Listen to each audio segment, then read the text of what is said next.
Airports are supposed to be safe and predictable, but some runways are so extreme they terrify even veteran pilots. Forget long, flat strips. Think airstrips carved into mountainsides, runways on stilts over the ocean, and approaches that skim just above people's heads. Today, we're counting down the world's most dangerous airports, where one mistake can be catastrophic. From the Himalayas to the Caribbean, these landings will make your palms sweat. By the end, you'll have a new respect for the pilots who fly these routes. Ready to see the most extreme runways on Earth? Let's dive in. First up, Lukla Airport in Nepal, the gateway to Everest and arguably the world's most dangerous airport.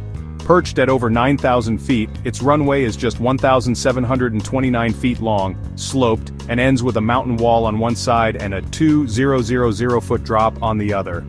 There's no room for error and no go-arounds. Once you commit, you land or else. Only small planes and specially trained pilots are allowed here, battling thin air and unpredictable Himalayan weather. Sudden fog or wind can close the airport in minutes, stranding travelers for days. Every landing is a high-stakes test of skill and nerve. Thousands fly in each year, but for pilots, it's a relentless challenge. Lukla isn't just an airport, it's a proving ground for the world's best aviators. Would you dare to land here? Next, Paro Airport in Bhutan, so challenging that only a handful of pilots worldwide are certified to land here.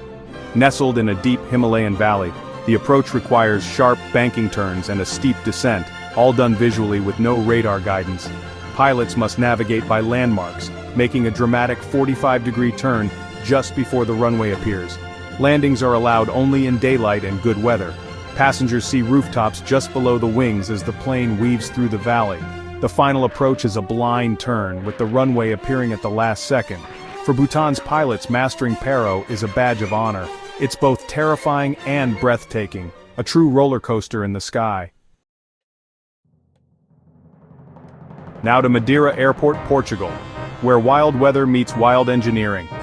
The runway was extended over the ocean on 180 towering concrete pillars, creating a bridge for planes. Steep cliffs and open sea create fierce crosswinds and turbulence, making landings unpredictable.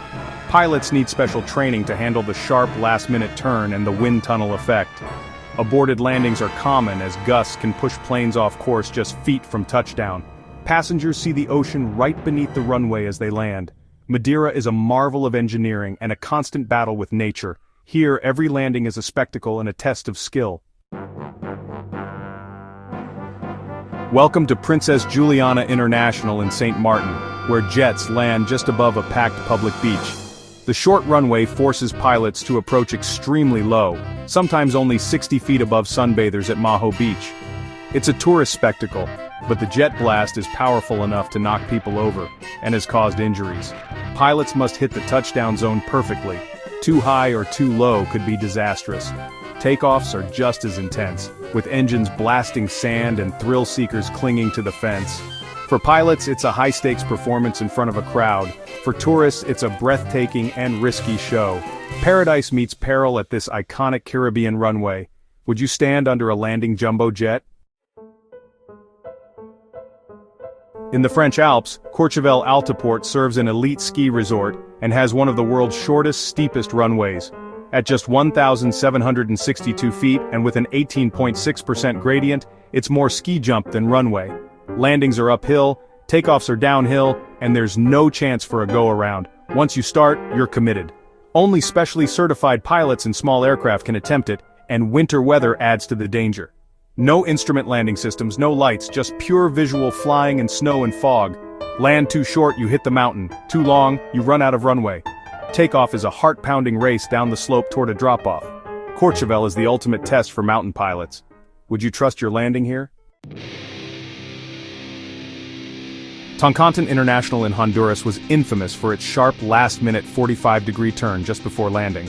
Surrounded by mountains and with a short runway, pilots had to bank hard at low altitude, then land immediately. The approach was so intense that passengers saw the city and hillsides tilt dramatically outside their windows.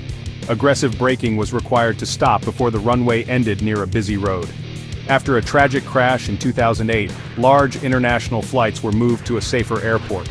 Toncontin remains a legend, a reminder of the risks of flying in tough terrain. For pilots, it was a constant test of skill and nerve. The infamous turn is now aviation history. Kai Tak Airport in Hong Kong, closed in 1998, was legendary for its checkerboard approach. Pilots flew toward a giant checkerboard on a hillside, then made a sharp, low-altitude turn over the city to line up with the runway. Skyscrapers on one side, the harbor on the other, there was no room for error. Passengers could see into apartment windows as the plane banked just above the city. The approach was flown entirely by sight, often in strong crosswinds. One wrong move meant disaster. Too early, you hit buildings. Too late, you end up in the water. Kai Tak was replaced by a safer airport, but its legend lives on.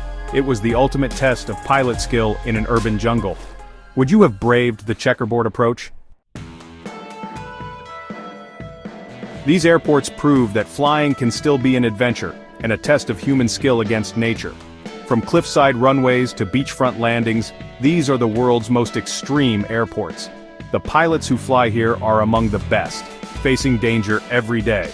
Which runway would you dare to land at? The roller coaster in Bhutan, the beach in St. Martin, or the ski jump in France?